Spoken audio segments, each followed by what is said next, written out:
especially if you're Christian, because if you're Christian, this is text-based. If you are Islamic, if you're Muslim, this is text-based. If you are Jewish, this is text-based. Okay? I'm not as familiar with the Hindu religion in a sense of fornication and things like that, so I can't speak to that level of it. Or Buddhism, but I know that Buddhism has a more secular view to marriage. It's not like most people might think it's sacramental, because it's not. There is a purpose for it, but it's not considered sacred. It's a part of an option within a human experience. Okay. So I can't speak to that. But again, if the Abrahamic religion, if you are a part of one of the Abrahamic umbrella religions, then this is text-based for you. This comes from your sacred text.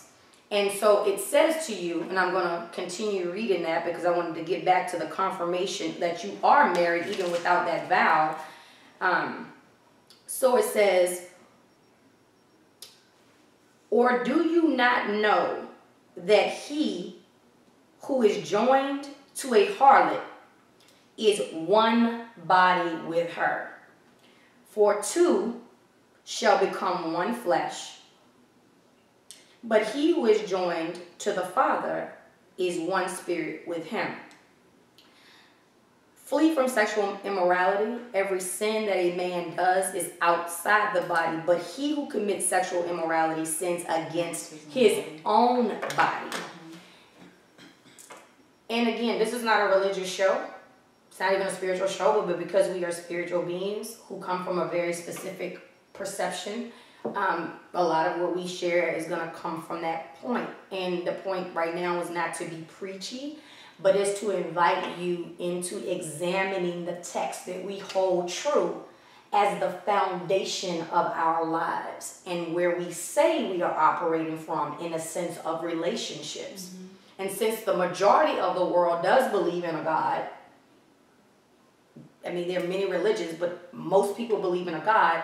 This is where a lot of this is coming from. But I also invite you guys who are, atheists or agnostic. A lot of people confuse agnostic and atheist, but agnostics don't necessarily not believe in a God. They just, they don't have evidence either way. So they haven't collapsed on yes it is or no it isn't. And atheists, they are unbelievers. And so I invite you, even outside of anything that's considered to be sacred text, what are you creating in your relationships, whether you ascribe to science of spirituality, whether you ascribe to, just energy, whether there's such a vast level of opportunities of expression that don't fall under a godship kind of belief system. And I can't address all of them, but I invite you, and I would love to hear from everyone. But we have a special interest in hearing from the atheists as well and agnostics as to what is your pillar of truth that drives you. What is your common central denominator that anchors you to your commitments and to your duty? I hear a lot of people say that there's an inherent truth that you know right from wrong. What is that based on when you have to, share that with someone outside of yourself? Mm-hmm. And how does that engage another person and require them to kind of show up? Mm-hmm. Where is your meeting of minds to kind of measure and gauge what that is for you? I don't know if you guys noticed, but this is the first time I've ever worn my hair like this with a braid straight down the middle and with the two sides. A lot of times I'll just wear like a knot on top. But I asked myself this morning, why did I wear my hair like this? And Spirit said, this is the representation of two spirits having one common interest, and that median that sits in the middle is source. If you are not someone who ascribes to theology, again, this can represent love, or it can represent whatever your center is, but it represents that common union and what drives to hold those things together. What's interesting about that too, even with the hairstyle, because it is a braid. Mm-hmm. And so with the braid, it's the meshing and the coming together and the traveling, because you start here and you work it all the way down. So it's the traveling together, but the continued connectedness. Because if I separate any part of that right now, it's going to disrupt the braid. Mm-hmm. If I pull it apart, it's going to disrupt the unity or the solidness, the commune, right, action of the braid. exactly. Yeah, you know, and even here as you were talking, what I want to pose to people as well, because you had talked about how you show up. How are you showing up in these relationships? Like, who are you coming into this relationship, and who is the other person coming into this relationship? Because one of the things that I find that causes a lot of breakdowns in relationship is persons feeling like they need to change. Either I feel like you need to change, or your expectation is that you're feeling that I am requiring you to change. Because sometimes that's not even communicated verbally, but it's communicated through action. And so, and then you can have situations too where certain expectations are put out from your partner that are not in alignment with who you naturally are. And so that causes a disconnect within the relationship, because what is actually happening is you are disconnecting from who you are in order to please this person or in order to get this person. So a lot of times people put on a front, a facade, or they lie about who they really are in order to get this person or trap this person or get this person to desire them. But who you naturally are, you can't hide that for a long time. And so then it comes out in the relationship. So here then you hear a lot of people saying, you changed. You're not the same person that I got married to. Now that could be looked at in two different ways, because I have another side to that as well. But let's address that part of it specifically. And then you come into a relationship with someone with a natural way about you, let's say spiritual, for lack of a better word, because a friend of mine actually was telling me just yesterday that two people were together. They weren't married by the paper or you know, in the church or in the court system, but they were married. They were having sexual relations. They had a child together. They lived together. They put themselves out to be married, to be a couple. Right, exactly. And she decided that she wanted to do something different. She gave her life to the Lord, decided to become a Christian. And so for her, she couldn't have sex anymore because of this. And so he decided that this is over. I'm putting you out and the child out, because it's not an option for us to be in a relationship with one another and not have sex. But we can look at this so many ways, because this is something that was going on. So this is something that he was used to. And now all of a sudden he's being told, you know, you can't get this anymore. Well, this wasn't what was decided, obviously, in the beginning of the relationship. Now all of a sudden someone takes a change. So they're not married by paper, but like you said, they are married to one another, and that they have taken on a marital situation, living together with a child. But now one person changes, that doesn't work for the other person. And so now here the relationship breaks down, and this happens in so many marriages, and this is the reason why so many marriages disconnect from one another. So let's talk a little bit about that, about you coming into a relationship and conforming to the other person, not honestly, because it's not who you are, or you come into the relationship in one way, and midstream you make a huge dramatic switch that is not in alignment with the other person, or doesn't even work for the other person, causing a breakdown in the relationship. Well, that's a mouthful. There are so many angles we need to address with that.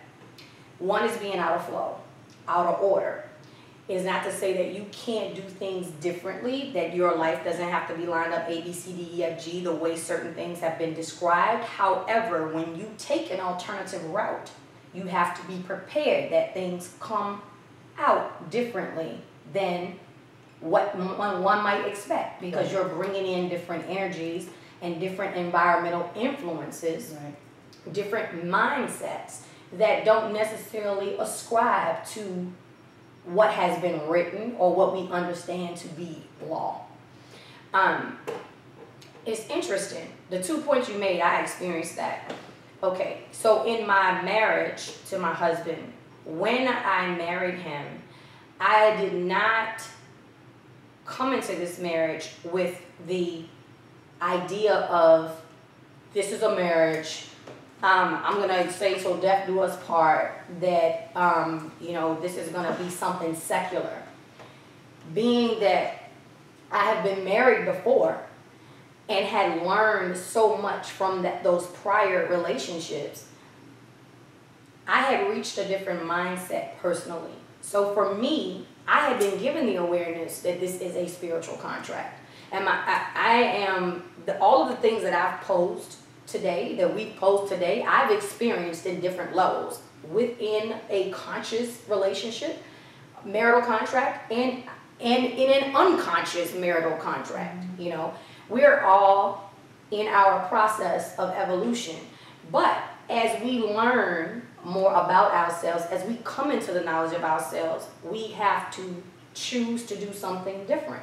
It's about inviting ourselves and accepting our invitations into a pure space based on how we see that.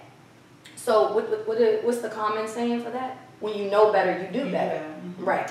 And so for me, what our vows consisted of, this marriage was a soul contract. We literally have language written in our vows that are specific to what the soul needs. And we are inviting each other into partnership and accepting the responsibility of needing one another. K-N-E-E. K-N-E-A-D, right? Not I-N-G, right. Not N-E-E-D-I-N-G, but a needing, a massaging, a molding, a helping, a nurturing aspect of one another.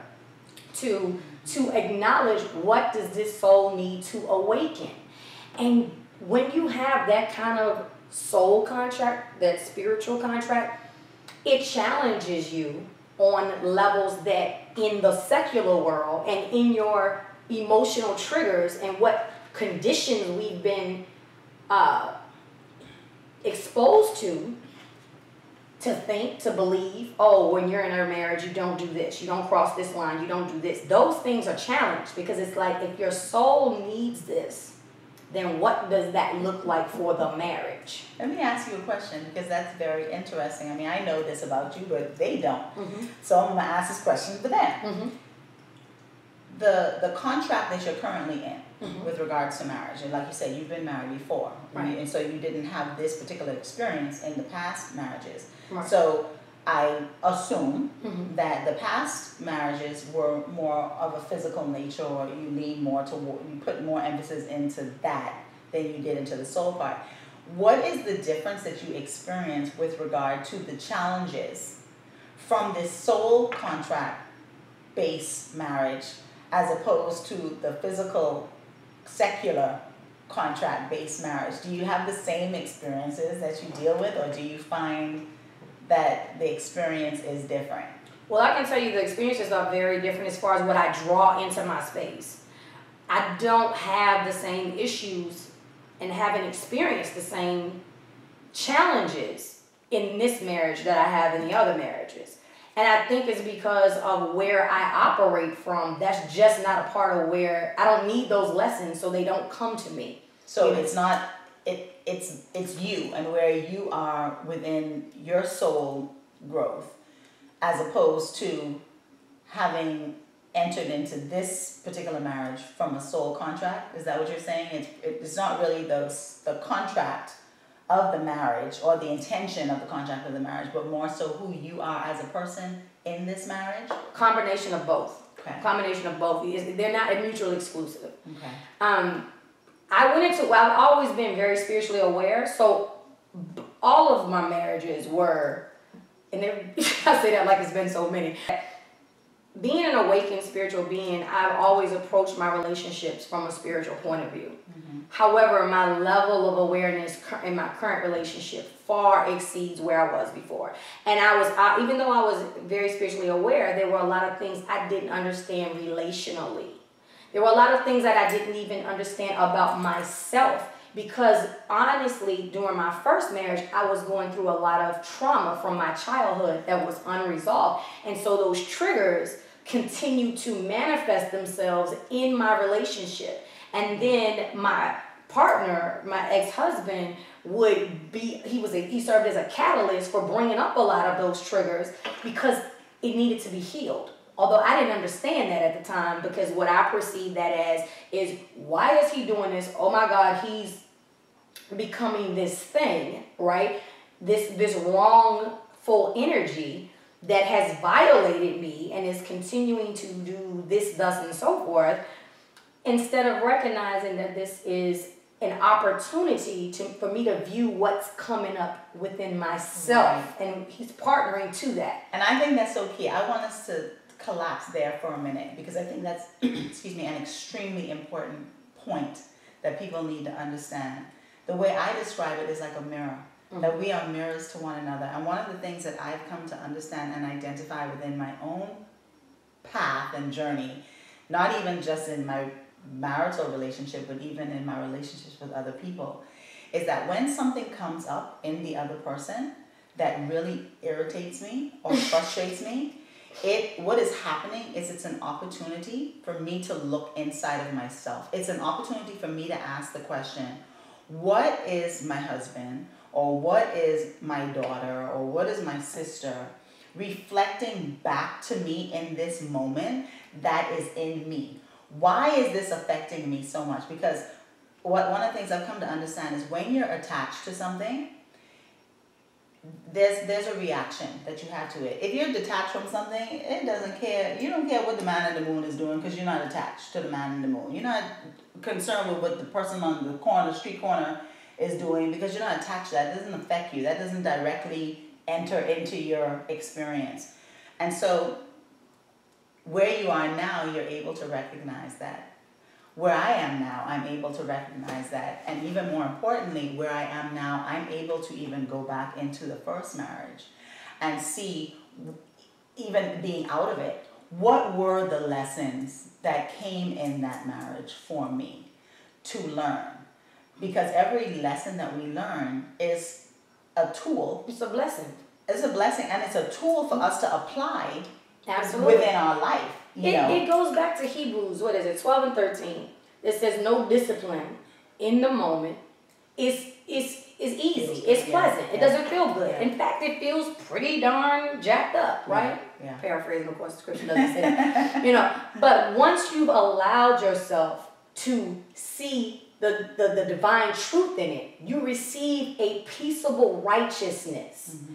And then you are to take that and use that to uplift or to make paths that would have otherwise been cloudy or filled, to open that up and make that clear. It says to strengthen your feeble arms and weak knees, that you may make what was otherwise lame straight.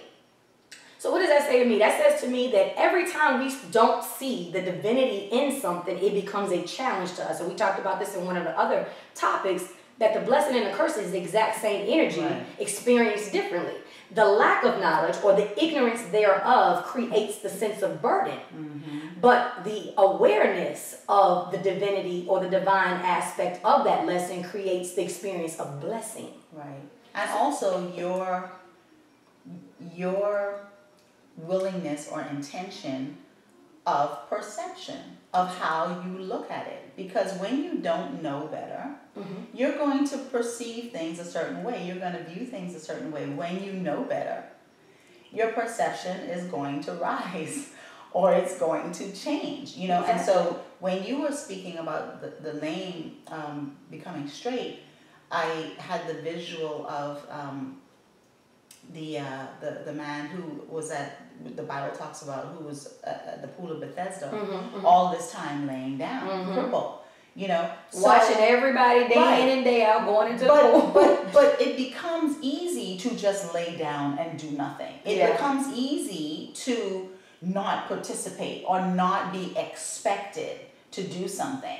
So he's not using muscles, but yet at the same time, he's not happy being lame and not having this mobility. So when he's now healed, he's required to do something different. He's mm-hmm, required to get up every day and walk. He's mm-hmm, required to strengthen these muscles, because mm-hmm, these muscles were weak for so long. So if you're going to use them now, you have to strengthen them. And this is what happens in marriages. Like we talked about, do you want out?